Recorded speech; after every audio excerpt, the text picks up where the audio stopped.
The original F-14A had two Pratt & Whitney TF-30 engines capable of producing a total of 41,800 pounds of thrust.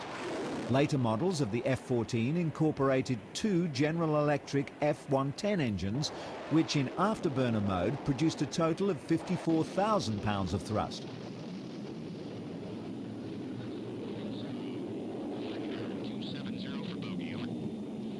The F-14 Tomcat is considered a large fighter. It's 63 foot long, 16 foot high, and has a maximum wingspan of 61 foot 1 inch. The F-14's cruise speed is approximately 610 miles per hour, and it has a maximum speed of 1,544 miles per hour, or nearly Mach 2, twice the speed of sound.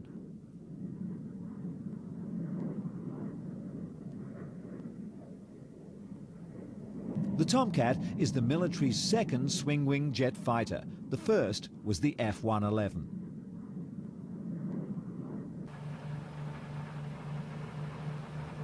The Tomcat carried a wider range of armament than any other fighter before it. The two 20mm cannons were for close dogfighting.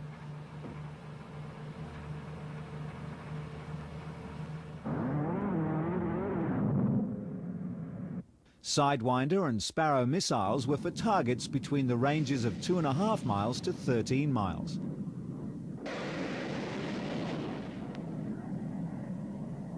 With an 80-mile flight capacity, the new Phoenix missile took care of long-range targeting.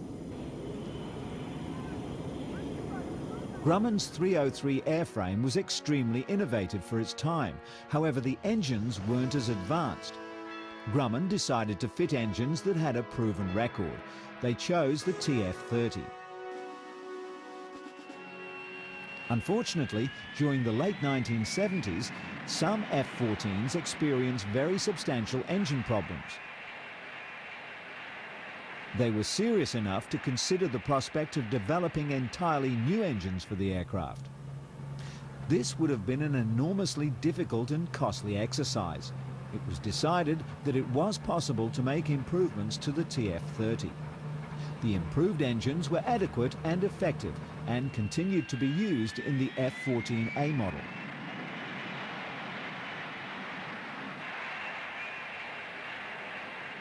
But they were still worrisome, to the point that the Navy installed a low-cost but very effective alert system of impending catastrophic TF-30 engine failure. Later F-14B and F-14D used two General Electric F-110 turbofan engines with afterburners. Regardless of the initial engine problems, the Tomcat was revolutionary and the pinnacle of what had been learned from the early beginnings of building carrier-based aircraft.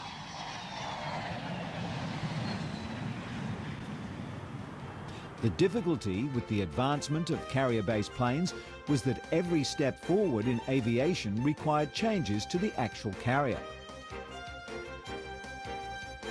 The development of the jet engine rose substantial problems. Jet aircraft were getting heavier and heavier with every new model. They also got much faster. This meant that their landing and takeoff speeds were higher and they required longer runways. To overcome this, the angle deck was employed. The angled runway permitted pilots who missed the trap wires to accelerate and go round again. This improvement also freed up the deck space to allow more planes to be flight ready or prepared. The steam catapult was another carrier addition that assisted the plane to achieve takeoff speed over a very short distance.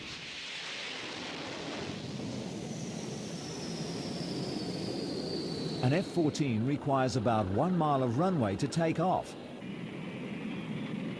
On a carrier, this 30-ton plane is catapulted to 170 miles per hour in 3 seconds over a distance of 300 feet.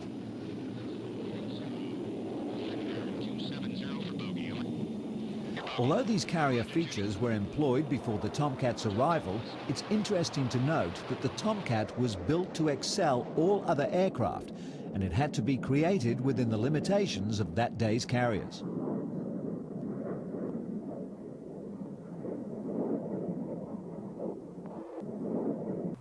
This is the Tomcat's second test flight. Test pilot Miller is in the rear seat and Smythe is the pilot.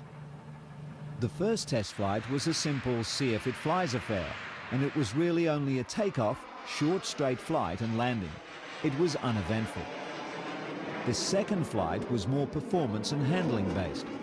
Unlike the first flight, this one was eventful. The chase pilot noticed smoke coming from the rear of the Tomcat. A closer inspection revealed that it was hydraulic fluid. Within a few minutes, the plane started losing functions. It was basically bleeding to death. At about 100 feet above the ground and not far from the runway, the pilots were forced to eject, and the plane, Prototype 1, was lost.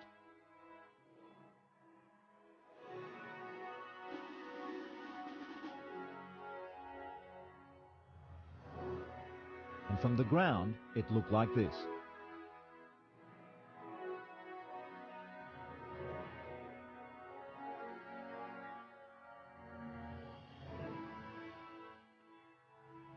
This is aircraft number 12.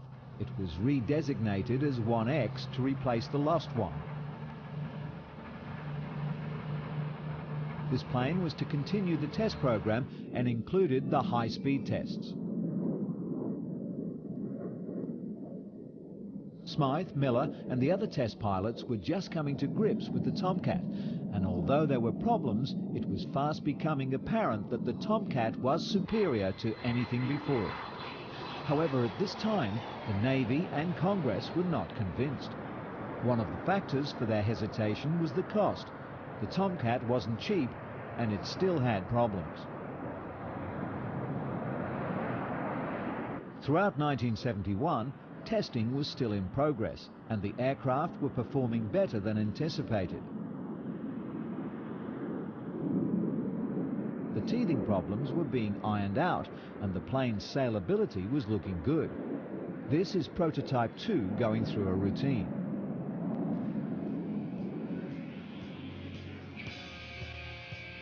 Several Tomcats were built with no intention of flying them.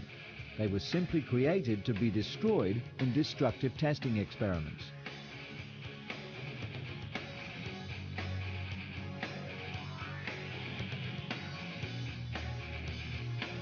It wasn't until June of 1972 that the first carrier tests were performed. After a series of touch and goes, a landing was completed by aircraft number 10. Another problem arose. Number 10 suffered a hydraulic leak with the nose landing gear. This is not what Grumman needed, as the Navy and Congress were still not entirely happy with the Tomcat.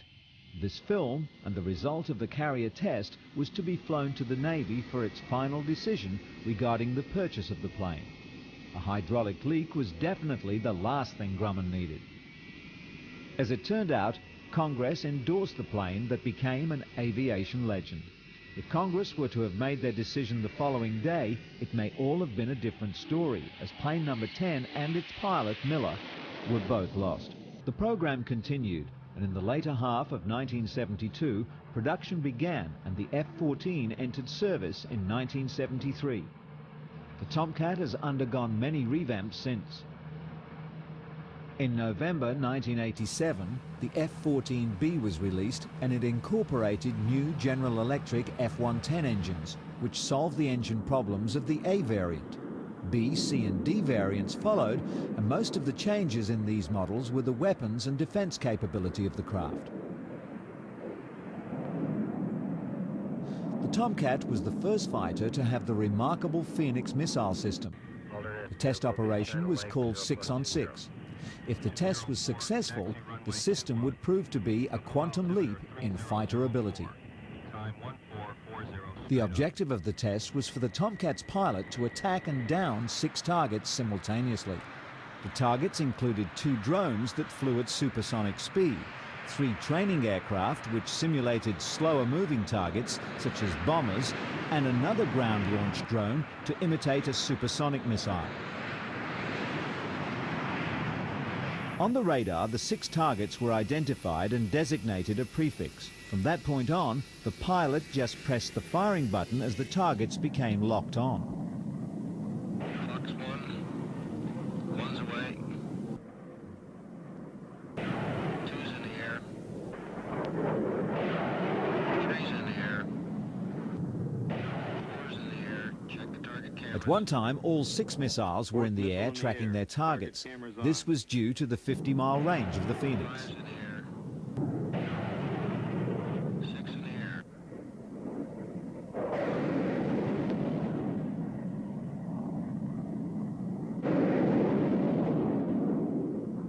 It was determined after receiving the test data that with some slight modifications, the Tomcat Phoenix combination would, under combat conditions, give the pilot an 80% hit rate.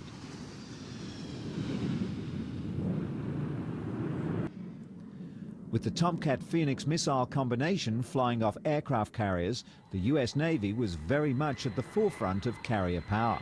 However, landing the planes was still a high-risk operation.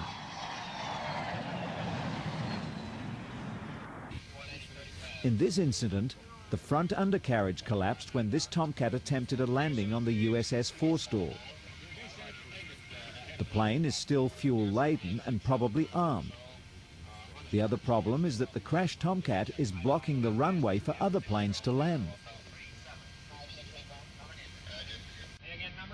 In a combat situation, this could be devastating, as planes returning from a mission could be low on fuel, and the removal of the crashed craft would be a priority. In World War II, planes like this would be immediately pushed over the side.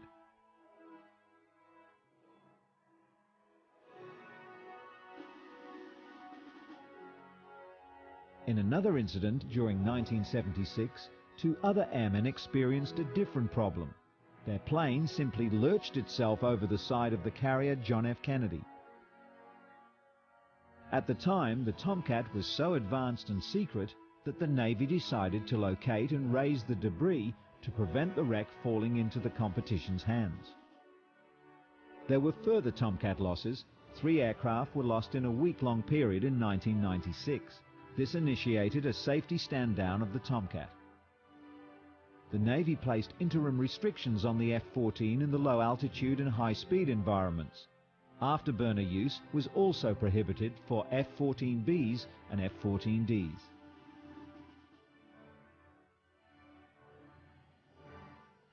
The Tomcat probably became one of the most recognized planes due to the Hollywood box office hit Top Gun. Top Gun is in fact a US Navy flying academy. At Top Gun, the best F-14 pilots were given extra training and the chance to pit their skills against other pilots in simulated but very realistic dogfights.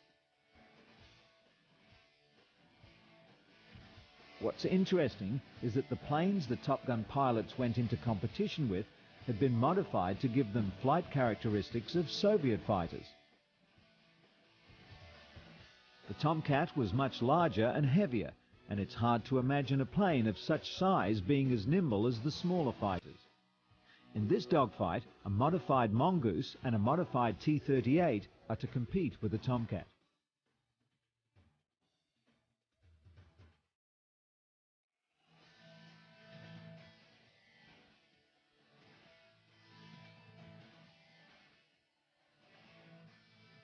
The 1970s saw development and production of many outstanding aircraft that are still in service with many countries. However, service life exhaustion is bringing on a slow phase-out of past legends.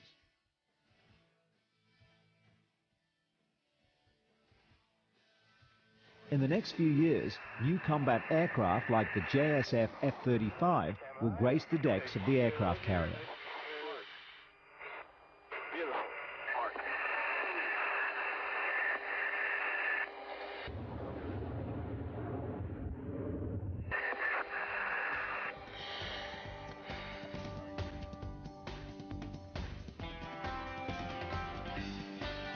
Since the beginning of the carrier, Grumman, now known as Northrop Grumman, has built many of the prominent carrier-based fighters, and although the F-35 is a Lockheed plane, Northrop Grumman are producing a number of important components of the aircraft.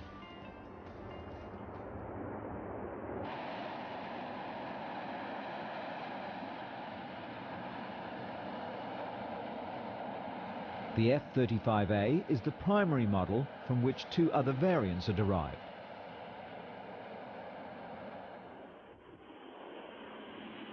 The F-35A was developed for the US Air Force.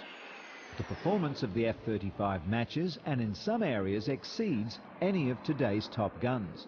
But the F-35 goes several steps beyond any of the top guns with stealth capability, increased range on internal fuel tanks, and it has state-of-the-art avionics.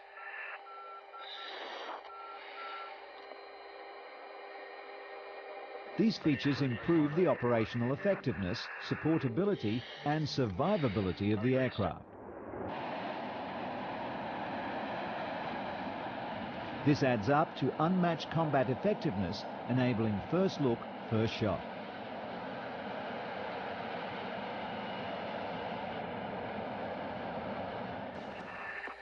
The weapons system gives the pilot true multi-role, multi-mission capability and is designed to reduce the pilot's input regarding weapons operation. This permits the pilot to function as a tactician rather than a weapons system manager. The variant, for use by the US Marines and the Royal Navy, is perhaps the most exciting of the F-35 family. Like the Harrier jump jet, the Joint Strike Fighter has the ability to stop and hover in mid-air for vertical landings.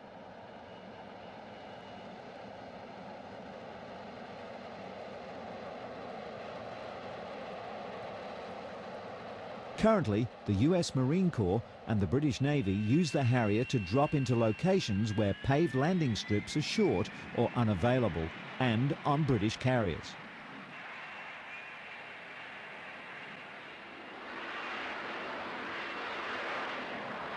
The Harrier has supplied a remarkable service over 3 decades, but it has some shortcomings.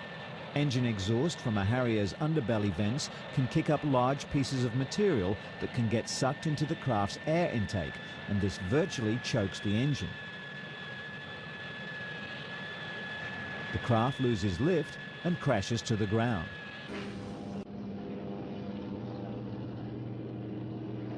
To improve on the Harrier's system, Lockheed engineers fitted a lift fan just behind the cockpit. During flight, the fan is aerodynamically hidden behind closed doors that swivel open for landing.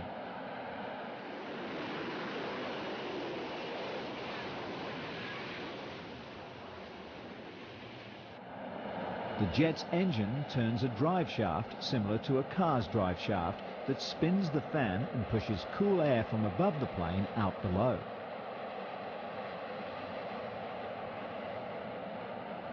The column of cool air increases the fighter's balance as it moves forward and keeps dangerous engine exhaust away from the plane's air intake.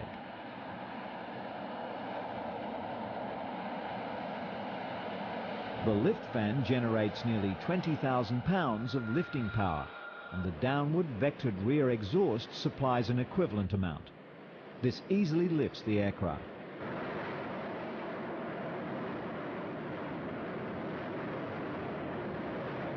The US Navy has ordered another variant of the F-35 for its carriers.